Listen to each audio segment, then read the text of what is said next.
If you have acne-prone skin and think glass skin isn't possible, this video is for you. Because I'm acne-prone, and I'm going to show you exactly how I get my skin to look like this. For years, I struggled with acne and honestly thought that glass skin was only for people that were naturally blessed with really good-looking skin. But after more than 10 years of dealing with acne, trying countless products, spending way too much money on skincare, I realized that a few things made a much bigger difference than everything else. Today, I'm showing you my complete glass skin routine, the products I actually use, and the 3 steps that actually transformed my skin. And one of those 3 steps has nothing to do with skincare, but it made a bigger difference than almost any product I've tried.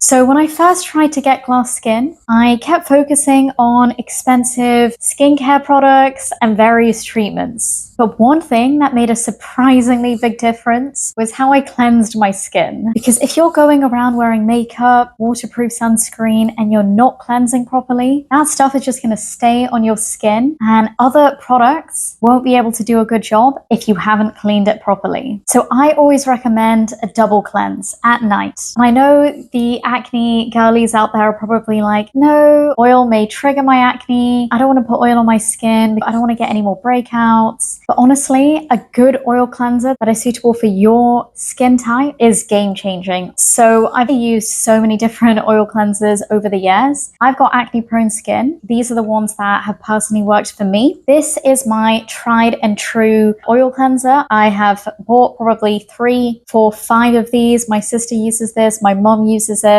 And this is my absolute favorite oil cleanser that I've ever used. Now, I've also tried various other ones. One of them is the Kose Soft Mio Speedy Cleanser, something along those lines. I definitely butchered that. That one is a great one, but this one just feels a little bit more luxurious. It's slightly thicker in texture. It just gets the makeup off so well. Whereas the Kose one is also a very good one, but I would say if you have more of an oily skin type, you might prefer that one more. The one I'm currently using is the Madagascar Centella Light Cleansing Oil. Honestly, I asked the lady in the shop for an oil cleanser that was acne friendly, and I was in a rush, so I didn't really pay that much attention. I just bought it, and when I came home, I realized it was fragranced. And I don't use fragranced oil cleansers. I don't use fragrance in products because I don't want it to cause any irritation, break me out. So I was super cautious about using this. Thankfully, it did not break me out. I've been using this ever since. But I would say that if you are sensitive to fragrance, I don't recommend this one. Pick this one. In terms of application, a lot of people just put the oil cleanser on for about 5 seconds and then they do some massaging, then they rinse it off immediately. I recommend just really massaging it into your skin for about 30 seconds minimum. See, the more that you work this into the skin and really get in there and massage, the more likely it's going to get rid of those impurities, bring them to the surface, really dissolve any product that you have on your skin, especially if you're wearing makeup that is waterproof. If I'm wearing waterproof mascara, I can pop this on my mascara and it gets rid of everything. So I highly recommend it, and it feels so gentle when you do it, and your skin just feels unbelievably soft at the end. Also, one really important piece of advice is only put this on dry skin. If your skin has water on it or is even slightly damp, this is going to start emulsifying and it's not going to be able to break down your makeup or really work. It's not going to do its job. Okay, and then the amazing thing about this oil cleanser is after you have finished massaging it into your skin, you just rinse your face with water and this just comes right off. It's so good. It starts emulsifying and it just, all the oil, you're not left with a really oily residue. You're left with a little bit of oil, but this is why we do another cleanse after this. I would not recommend just doing a single cleanse with an oil cleanser because you will have a little bit of residue and that could potentially irritate and break out your skin. My goodness, I've got so many products on my desk over here. Okay.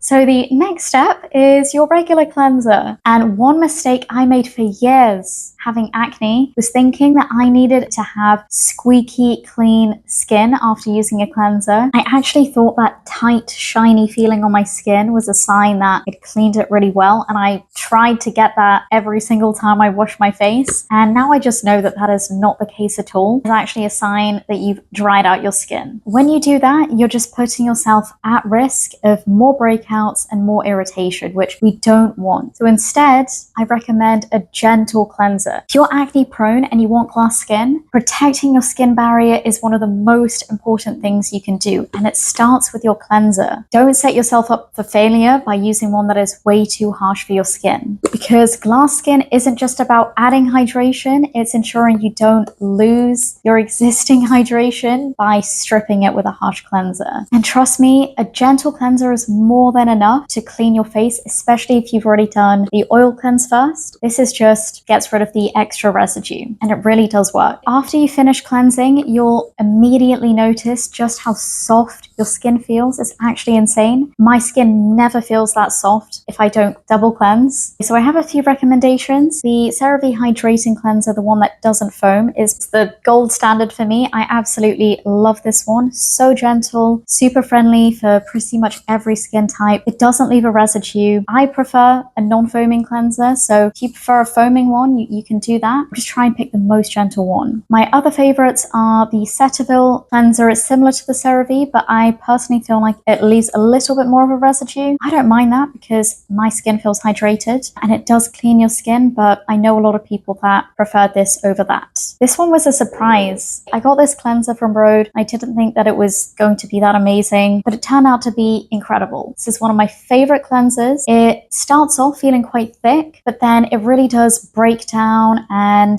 it just gets rid of all of the dirt and oil from my skin without stripping my skin at the end. So this is such a good cleanser, and I think I'm definitely going to repurchase this one. But this one's kind of expensive, so that's why my favorite one is the cheaper one. You don't need to pay that much money for a cleanser, but this one does feel nice.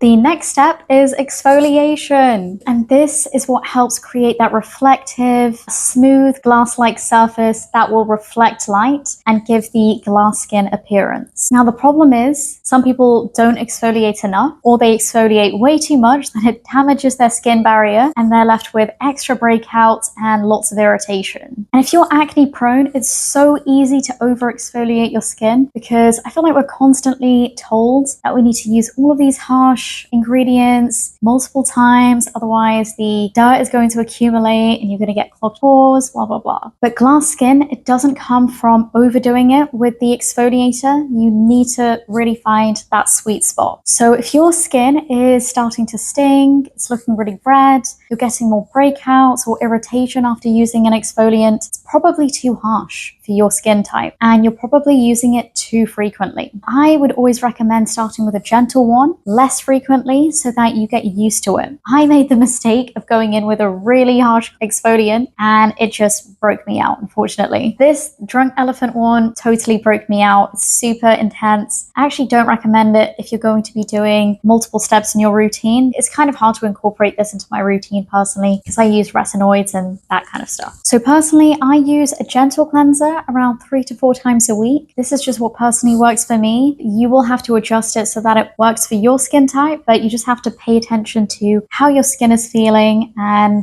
work according to that. And one mistake I see so many acne prone people doing is using way too many active ingredients at once. So they'll use a salicylic acid cleanser, a toner with an active ingredient in, a retinol, azelaic acid, benzoyl peroxide, and red light or blue light therapy. It just gets too much for your skin. One key thing I want you to remember is more exfoliation doesn't always mean more glow. It's just finding that sweet spot. Honestly, it takes a bit of trial and error, but I would rather gradually work my way up than just go in too hard and then realize you've got so many breakouts.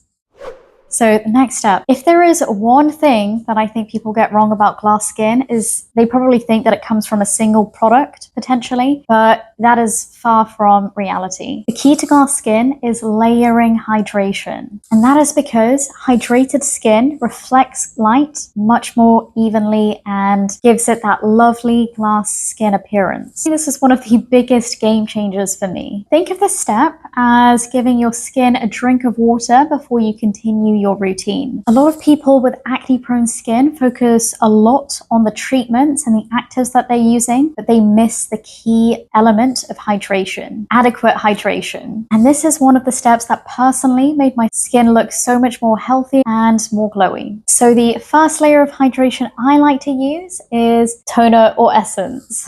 And I have a lot of suggestions. If your skin is really oily and you want something super light, then the I can't even pronounce it, Milk Skin Light Toner. Milk Skin Toner in the light version. Honestly, it was a mistake. I was meant to get the normal one, but I got the light one, and I've got combination skin, so this is too thin for me. But if you have oily skin, you're gonna love this because it's not too intense. It gives you the hydration that you need. So the next one is the 6 Peptide Skin Booster. Now this has got a bunch of different peptides and hyaluronic acid. It just helps even your skin tone, hydrate the skin, helps with pore and sebum care. I've gone through a whole bottle of this. I've recommended it to my mom, my sister. They've all bought them. They all love it. This is the one that I would repurchase. I just haven't done it yet because I'm trying to use up all my other products. Okay, that one was kind of expensive. It has a lightweight texture, but it's not as watery as the Tier one. So next we have the Hada Labo.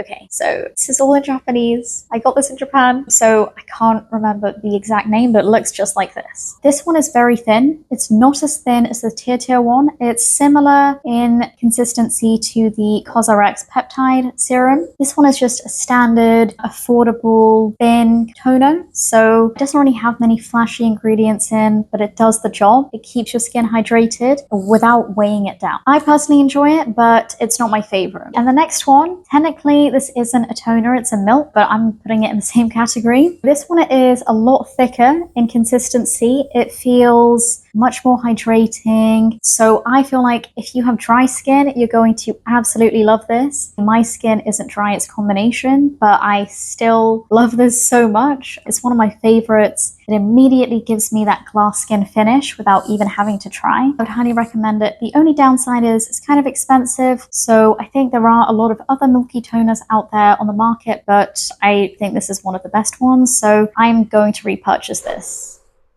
Stay with me. We're moving on to the next step, which is serums. Now, I love a good serum. Most people are like, well, what's the difference between an essence and a serum? There isn't that much of a difference. It's just that serums tend to contain active ingredients and maybe they tend to be a bit more concentrated and thicker. So this is where I like to target specific skin concerns, especially since I've got acne-prone skin. Because a lot of acne-prone girlies out there, we don't just have to try and improve our texture, we have to deal with the hyperpigmentation, the enlarged pores due to the extra oil that we are producing, and our skin can look really uneven really quickly. So that's where a serum can make a really big difference. For me, it's no surprise, this is one of my favorite serums. It is the Niacinamide 10% tranexamic acid 4%. It is so good at targeting dark spots, red spots, uneven texture. It helps regulate the oils that you're producing so your pores don't look as large. It's such a good product. I've talked about this in nearly every single video on my channel, literally nearly every single one. I have a whole video just dedicated to this, so if you want to see my experience with it, my 3-month results, feel free to check that out. I personally noticed a massive difference using this, and I've already gone through multiple bottles. I will be repurchasing this in the future. However, if your skin is drier or you just prefer not to add any more active ingredients, that's fine. I would recommend the snail mucin essence. I know this says essence, but this is quite thick, so I don't classify it as an essence. Now, this is absolutely incredible at hydrating your skin. And I think in general, snail mucin has got so many different benefits. It really helps even your skin tone. It helps give you deep hydration over time. So if you have dry or dehydrated skin, highly recommend this one. Now, if you have dehydrated skin, I would use so it's called the Torridon Dive-In Serum, and it's got hyaluronic acid in and a bunch of ingredients that's going to help hydrate your skin. I haven't used that one personally, but I've heard so many good things about it. I will buy it at some point. I've heard that it really plumps your skin and gives you that glassy looking effect. If you have sensitive skin, I would recommend the Bioma Hydrating Serum. I've also had that in the past, but it's just, I prefer these ones to that, so that's why I haven't repurchased. But that one's just a really standard, nice feeling serum that really does add a lot of hydration to your skin. skin, but I personally just want something that is going to help with my hyperpigmentation. And I guess the reason I use serum is because, as I mentioned before, treating my hyperpigmentation is going to give me more even skin, and niacinamide also smooths the skin, so it's going to reflect light more and look more glossy. Wow, it's looking really intense now. Okay, now we are moving on to the treatment step. And this is hands down the most powerful step of my entire routine, especially since I'm acne prone. But this is also where a lot of people ruin their glass skin routine. So a lot of people understandably focus on the hydration aspect of glass skin, but if you're acne prone, that's just not enough. You need an extra additional step to manage your acne and keep your skin clear. For me, the biggest game changer has been using Tretinoin, or any retinoid in general. I've previously used adapalene, and it's equally as good as Tretinoin in my opinion for what it's done to my skin. It's made my skin look so much more glowy and healthy, and in general, I highly recommend it if you're looking for any type of glass skin effect. I actually have kind of an interesting story about when I first started using adapalene in the form of Epiduo. I'll link it in the description if you're interested. So why Tretinoin, and what about Tretinoin is actually useful? So it is heavily backed by a bunch of different clinical studies, research papers to really help smooth and even out your skin tone. I think it helps increase the skin cell turnover, which in turn just gives you this more of a glassy appearance. It helps with acne, it helps with hyperpigmentation, it helps with skin texture. There are so many benefits of this, and as an added bonus, it's also great for anti-aging, and that is backed by a bunch of different research. However, the biggest mistake people probably make with this is using too much too quickly, and that just leads to a bunch of irritation, lots of breakouts, and it's not even necessary. I actually go into a lot more detail about how I use Tretinoin without getting irritation in this video, so feel free to check that out. But essentially, you want to start slow, use a really small amount, and I mean really small amount. You just need enough that's going to cover your entire face. Don't use it every single day to start out with. And finally, you just need to make sure that you layer this with a layer of hydration before and after. Tretinoin is something I will only use at night, but during the daytime, one of my acne treatments is Azelaic acid 20%. This is great for evening out my skin tone again. It helps with redness, acne, so many benefits. Okay, so we're nearly towards the end. We're nearly there. The next category and the next step is moisturizers. They're super important. This is what actually locks in all of the layers of hydration that we put on our skin. But this is also where a lot of people ruin, because you can do everything right in terms of hydration, exfoliation, serums. But if your moisturizer is too heavy, too irritating, or just doesn't suit your skin type, you can end up looking dull, greasy, and more textured. I personally switch my moisturizer depending on how my skin is feeling, but I'm going to give you guys quite a few options. Okay, so I have recently started using the Dr. Althea 345 Relief Cream, and I love it. It is actually really hydrating. It's not too intense. It doesn't break me out. It's got more of a gel type texture that is thick enough to really give that hydration. It's not the thickest moisturizer that I have, so I can use this in the morning as well underneath my sunscreen. So I'd say if you have acne prone or oily skin, this is a great one to check out. This is one that I love using at night because it does pill underneath makeup, so I don't recommend it during the day. This is, again, got snail mucin in, which gives you deep hydration. It has so many other benefits for your skin. It genuinely gives you such a nice glow. Okay, so now this technically says it's a mask. It's the Drunk Elephant Electrolyte F-Balm Water Facial. This is very thick, but it is also more of a gel texture. Now, the only reason I don't recommend this to a bunch of people is because it's quite expensive. You genuinely don't need it, but is it nice? Yeah, it feels really great on my skin. It makes me feel super hydrated. I will use this when my skin is feeling quite dry. So now when my skin is feeling super dry, this is the one that I use. I will use the Barrier Butter by Rhode. This is the Barrier Butter. It's very hydrating, very thick, very occlusive, and some people can find it greasy. I honestly don't mind it, even though I've got oily, acne-prone skin. It's not too much for me. It really does give me such a glow. It's when you first put it on, it can look quite greasy, but after a while, when it sinks into your skin, it looks a lot more glowy as opposed to greasy. But then the next one is the CeraVe in the tub. So it's a body moisturizer. It's super affordable. It's one that I've been using for years. It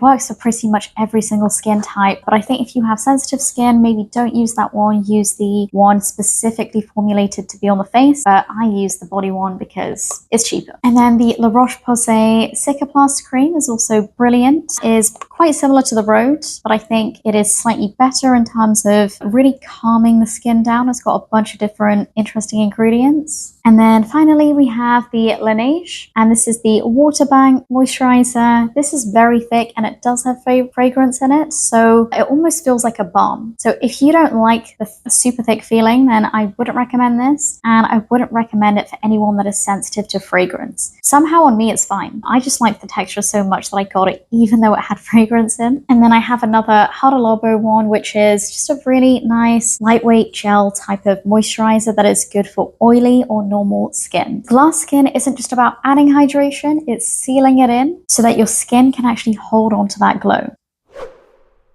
Okay, so next is sunscreen. So you can have the most perfect skincare routine, but if you don't use sunscreen at the end, you're actually undoing a lot of the amazing stuff that you're doing to your skin, especially if you're trying to get glass skin, because UV damage is one of the main things that causes skin to look textured, uneven, dehydrated, dry over time. A lot of acne-prone girlies probably think sunscreen might make their skin look greasy, break them out, or just not be suitable for their skin type. But sunscreen is one of those things that makes my skin look the most glowy, especially when I reapply it throughout the day. So I try and do that every 2 hours. Yeah, I try my best for that. Sunscreen is one of the things that really does give my skin the glass-like finish. Okay, so some recommendations. Now, this Hada Labo one is great for all skin types. It's really hydrating. It's got a bunch of different skincare ingredients in it. It feels like I'm using a moisturizer, a really nice gel moisturizer. It doesn't feel like a sunscreen, doesn't leave a white cast. By the way, none of the ones that I'm talking about leave a white cast, and I think they're all a mixture of chemical and physical sunscreens. This is probably my favorite. It is the Ultralight Invisible Sunscreen by CosRx. It has witch hazel, hyaluronic acid, and aloe. Now, the witch hazel and aloe are so amazing for my acne-prone skin because they help soothe my skin. It doesn't break me out at all. This is also SPF 50. They're all SPF 50. If you have acne-prone skin, this is the one I would recommend the most. The Biore one is great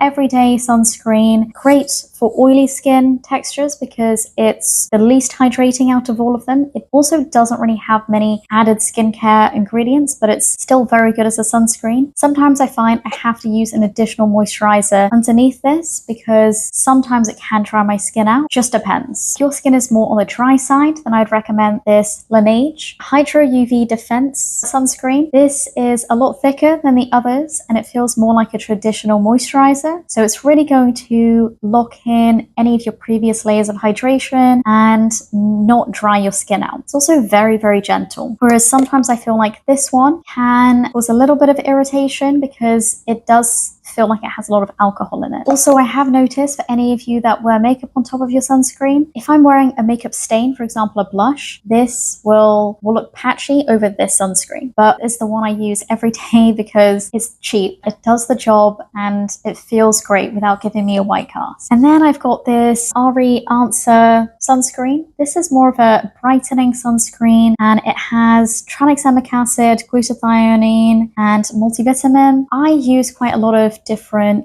actives in my routine, so I use this when I'm not using those. Also, I find that this has got quite a strong purple pigmentation. I think it's supposed to be brightening, but on me it looks a little bit strange. So yeah, just make sure that you swatch this before using, otherwise you might be in for a bit of a surprise. However, it's still amazing and I will use it. I make it work by using this on top of my original sunscreen. If I use this on its own with the amount that you're supposed to use, I'll just look crazy. If there's one step that you're not going to skip, this is that step. It's always the most important step of any skincare routine, hands down.